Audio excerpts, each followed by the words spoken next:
There are no games that do what Bloodborne and Lies of P do. Let me preface this video by saying Lies of P is the real deal. Since Soulsborne plus Sekiro plus Ring games became mainstream, there's been a steady supply of Souls-likes aiming to build or at least imitate their legendary formula. These games often range from mediocre to downright awful. Very few of them have been able to capture even a fraction of the complexities in the game feel, combat, world design, and RPG elements found in FromSoft's games. Lies of P is a titan among these posers, even surpassing some of the other Souls games. But Bloodborne's just better, man.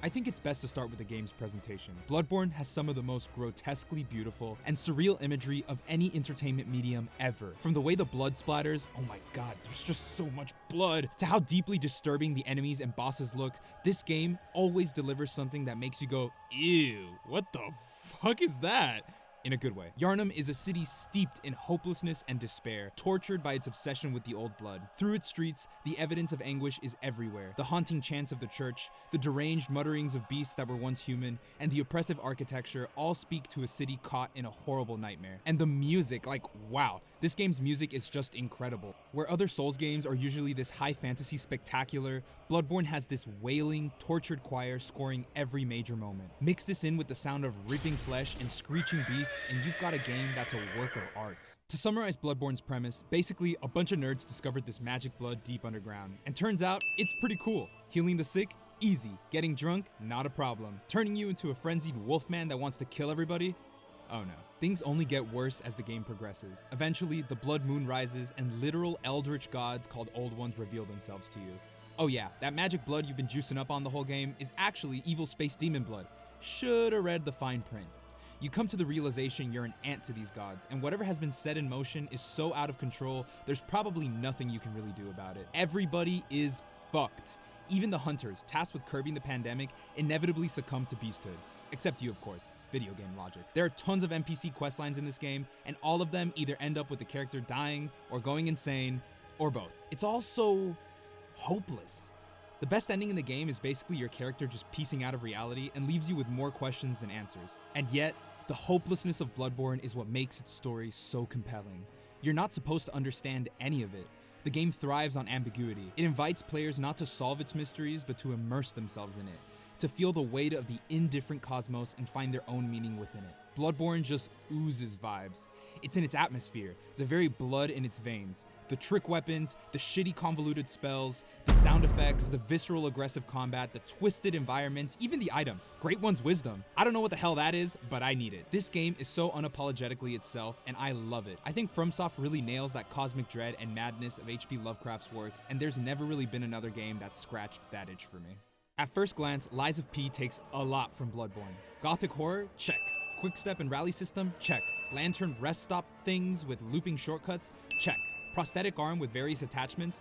Wait a minute. But this is a really shallow way of looking at Lies of P. From a narrative and gameplay standpoint, Lies of P carves its own identity away from Bloodborne. Where most games simply seek to emulate the FromSoft formula, Lies of P says, fuck that, I'ma do my own thing. This game isn't a lesser copy of Bloodborne by any means, and I was surprised at how different of an experience it feels compared to its inspiration.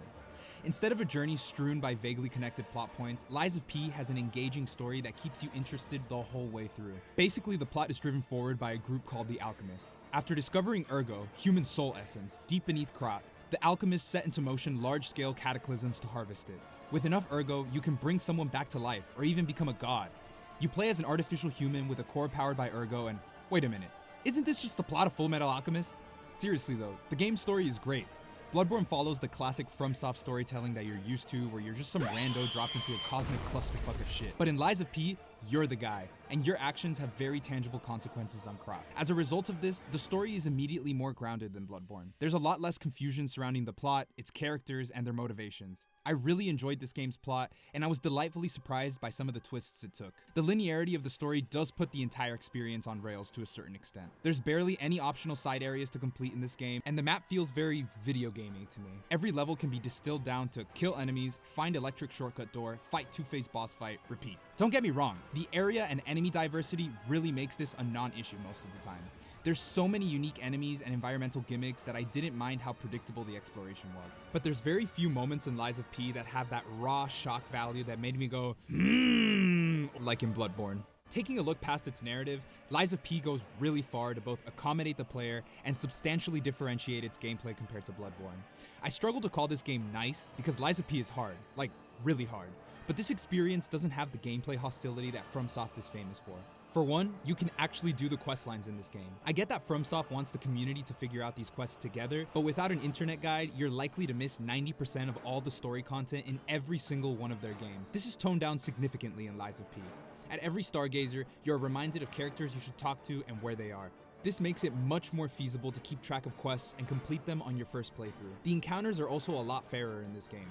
There's no bullshit here like the Anor Londo archers. Almost every encounter in Lies of P is trying to teach you something. Like this clown guy right before the opera house. Yeah, he's definitely a parry skill check. You can beat him by dodging, but if you practice your parrying, it's a much easier fight. I think this is really where Lies of P clicked for me. You just can't play this game like Bloodborne. There's a distinct rhythm to combat that encourages you to get good at a mix of parrying and dodging. You have to analyze enemies and their movesets and understand which option is most useful for the encounter. The parry could have easily been tacked on, but Lies of P really goes the extra mile to make it as useful as your dodge in combat.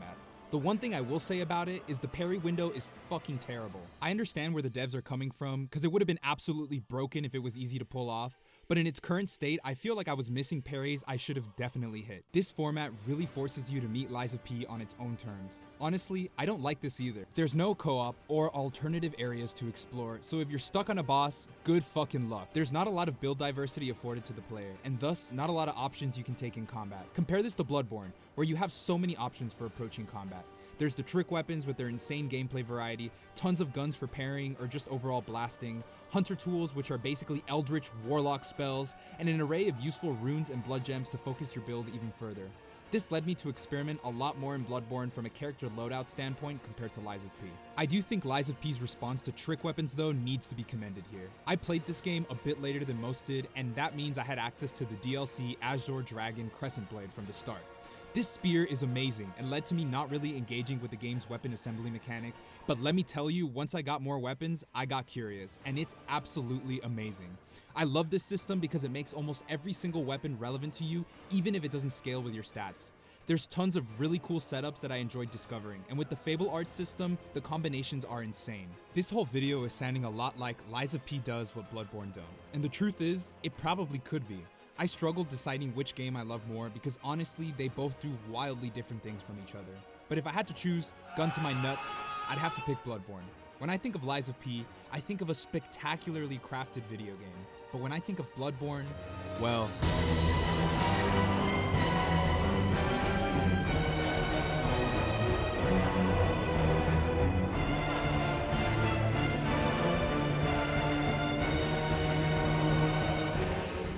If you made it to the end of this video, comment, I love PP.